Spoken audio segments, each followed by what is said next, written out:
एक तरफ तालिबान अफगानिस्तान में कोहराम मचा रहा है तो वहीं दूसरी तरफ हमारे देश में उनके नए नए हमदर्द भी सामने आने लगे हैं। हालांकि बंदूक वाले तालिबानी राज की तारीफ करने वाले शायर मुनव्वर राणा मुश्किल में पड़ गए हैं। लखनऊ के थाने में उनके खिलाफ केस दर्ज हो गया है, लेकिन इस सख्ती के बावजूद कई बयानवीर बेतुके बोल से बाज नहीं आ रहे। उनके यहाँ है, उससे ज्यादा क्रूरता तो हमारे यहाँ भी है, लेकिन उन्होंने किसी हिंदुस्तानी को मारा नहीं। जितने AK-47 उनके पास नहीं होंगे उससे 2 गुना तो हमारे यहाँ हिंदुस्तान के माफियाओं के पास है। तो कामराज है, रामराज नहीं है, बिल्कुल रामराज नहीं है। अफगानिस्तान में तालिबान राज के कसीदे पढ़कर मुनव्वर राणा ने अपनी मुश्किलें बढ़ा ली हैं। बंदूक के दम पर सत्ता हासिल करने वाले तालिबानियों का गुणगान मुनव्वर राणा को भारी पड़ गया है।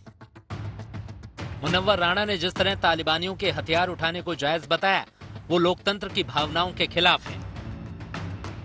सबसे ज्यादा नाराजगी मुनव्वर राणा के उस बयान पर है जिसमें उन्होंने महर्षि वाल्मीकि की तुलना तालिबानियों से की थी।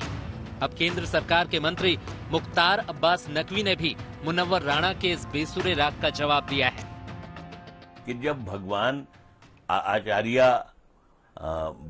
वाल्मीकि से रामायण लिखवाने जैसा काम ले सकता है, तो मुमकिन है कि ये भी इनको भी भगवान अकल दे कि इंसान की तरह शहर में हमें इंसान की तरह रहना चाहिए, जंगली की तरह नहीं रहना चाहिए। ये बात प्रधानमंत्री नरेंद्र मोदी जी ने भी कही और यही देश के लोगों का संकल्प है कि आतंकवाद के प्रति जीरो टॉलरेंस। प्रधानमंत्री जी नरेंद्र मोदी जी ने क्या कहा कि हम आतंकवाद के न साथ हैं और न विस्तारवाद के साथी हैं।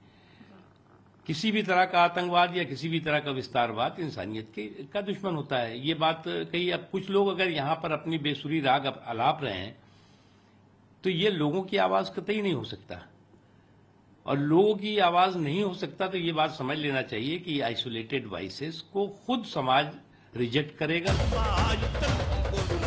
शायर मुनव्वर राणा अक्सर अपने विवादित बयानों को लेकर चर्चा में रहते हैं, लेकिन वो तालिबान की इस तरह हिमायत करेंगे ये किसी ने नहीं सोचा होगा। यही वजह है कि अब तमाम संगठन मुनव्वर राणा के खिलाफ कानूनी कार्रवाई पर उतर आए हैं।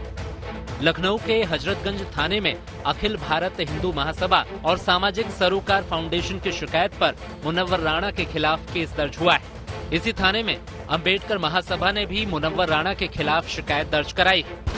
मुनव्वर राणा की जुबान से तालिबान के समर्थन वाली बात निकली तो वाकई बहुत दूर तक चली गई है, लेकिन ऐसा नहीं है कि सख्ती का असर सियासतदानों पर भी पड़ रहा है। अफगानिस्तान में फंसे भारतीयों को निकालने के लिए भारत सरकार पूरा जोर लगा रही है, लेकिन कुछ नेता इस ऑपरेशन पर भी बेतुकी बयानबाजी से बाज नहीं आ रहे हैं। भारत में पैदा हुए, अब भारत का पानी पिए, भारत का खा पी के ठीक ठाक हो गए तो यहाँ से माल लेकर के चले गए हुआ। बहुत अच्छे नहीं है यहाँ इतना बढ़िया वातावरण है। चलिए गंगा जी में सुबह देखिए कितने नाव पे बैठ के लोग घूम रहे हैं। यहाँ के घूमना चाहिए। तो क्या जो वहाँ जाने वाले क्या लटकोट टाइप के लोग नहीं, ये देश को लूट के लेके भागने वाले लोग हैं।